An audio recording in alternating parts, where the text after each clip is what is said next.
کیا آپ احبار کی کتاب کا خلاصہ پیش کر سکتے ہیں؟ احبار کی ساری کتاب کس چیز کے بارے میں ہے؟ احبار کی کتاب مصنف احبار کی کتاب کا مصنف موسیٰ ہے۔ سن تحریر احبار کی کتاب 1440 کاف میم سے 1400 کاف میم کے درمیان لکھی گئی تھی۔ تحریر کا مقصد: چونکہ بنی اسرائیل قوم قریباً 400 سالوں سے مصر میں غلامی اور قید کی حالت میں تھی، لہٰذا مصر میں پائی جانے والی اصنام پرستی، بہت سارے دیوتاؤں کی پرستش اور بت پرستانہ عقائد کے باعث بہت سارے لوگوں کی زندگیوں میں واحد حقیقی خدا کا تصور بڑی حد تک مسخ ہو چکا تھا۔ احبار کی کتاب کا مقصد اگرچہ گناہگار لیکن خدا کے فضل سے مصر کی غلامی سے رہائی پانے والے لوگوں کو قوانین اور ہدایات مہیا کرنا تھا تاکہ وہ اپنے پاک خدا کے ساتھ گہری رفاقت قائم کر سکے۔ احبار کی کتاب میں پاک خدا کے ساتھ تعلق رکھنے کے حوالے سے شخصی پاکیزگی کی ضرورت پر زور دیا گیا ہے۔ اس کتاب میں واضح کیا گیا ہے کہ ہر ایک گناہ کے کفارے کے لیے مناسب قربانی پیش کرنا یا گزراننا ضروری ہے۔ 8 تا 10 ابواب۔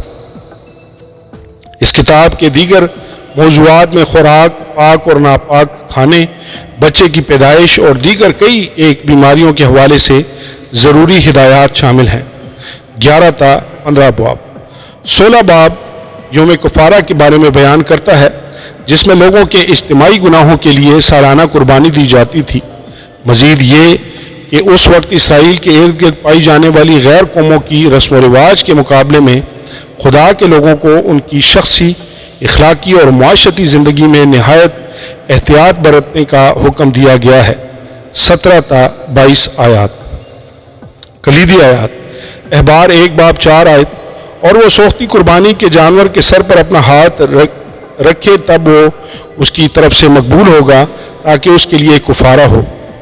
احبار 17 باب 11 آیت: کیونکہ جسم کی جان خون میں ہے اور میں نے مذبح پر تمہاری جانوں کے کفارہ کے لیے اسے تم کو دیا ہے کہ اس سے تمہاری جانوں کے لیے کفارہ ہو، کیونکہ جان رکھنے ہی کے سبب سے خون کفارہ دیتا ہے۔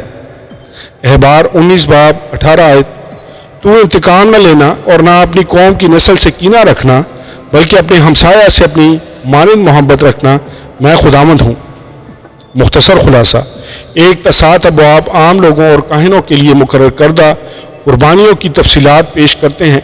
8 تا 10 ابواب ہارون اور اس کے بیٹوں کی بطور کاہن تقدیس کے بارے میں بیان کرتے ہیں۔ 11 تا 16 ابواب میں مختلف طرح کی ناپاکی کے حوالے سے ہدایات دی گئی ہیں۔ آخری 10 ابواب میں عملی پاکیزگی کے حوالے سے خدا کی طرف سے اپنے لوگوں کے لیے ہدایات ہیں۔ لوگوں کی طرف سے یہوہ خدا کی عبادت کے لیے کئی طرح کی عیدوں کی تقرری کی گئی، جن کا انعقاد اور لوگوں کی طرف سے ان میں عملی شمولیت خدا کی شریعت کے مطابق کی جاتی تھی۔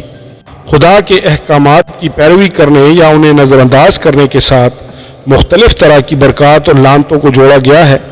26 باب خدا کے لیے نذرانوں کے قوانین کی تفصیلات 27 باب میں ملتی ہیں۔ احبار کی کتاب کا بنیادی موضوع پاکیزگی ہے۔ خدا کی طرف سے اپنے لوگوں میں پاکیزگی کے تقاضے کی بنیاد اس کی اپنی ذات کی پاکیزگی پر ہے۔ اس طرح کا ایک مرکزی موضوع کفارہ بھی ہے۔ خداوند کے حضور پاکیزگی کو برقرار رکھنا نہایت ضروری ہے، جو موضوع کفارے کے وسیلہ سے ہی حاصل کی جا سکتی ہے۔ پیشن گوئیاں: بہت سی عبادتی رسوم و رواج کئی طرح سے ہمارے نجات دہندہ اور خداوند یسوع مسیح کی شخصیت اور کام کی تصور کشی کرتی ہیں۔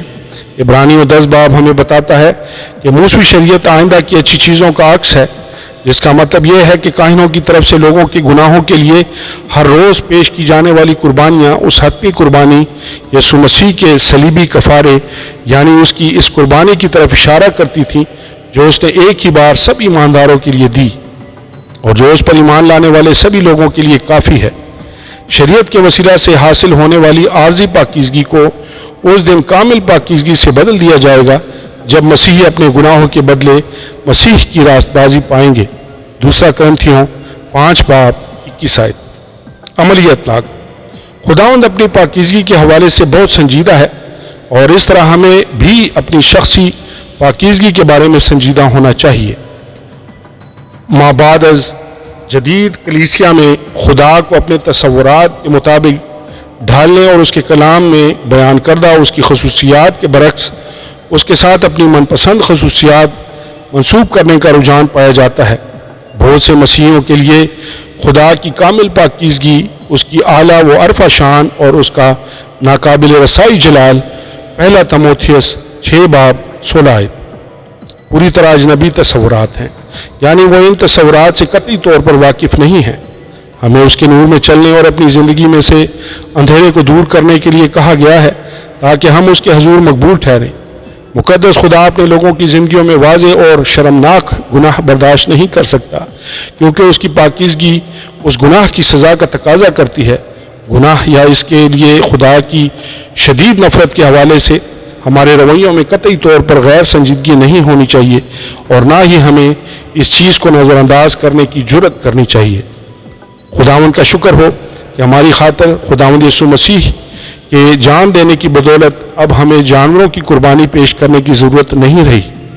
احبار کی تمام کتاب اوذی یا متبادل کے بارے میں بات کرتی ہے۔ جانوروں کی قربانی موت گناہ کرنے والے لوگوں کے لیے ایک متبادل سزا تھی۔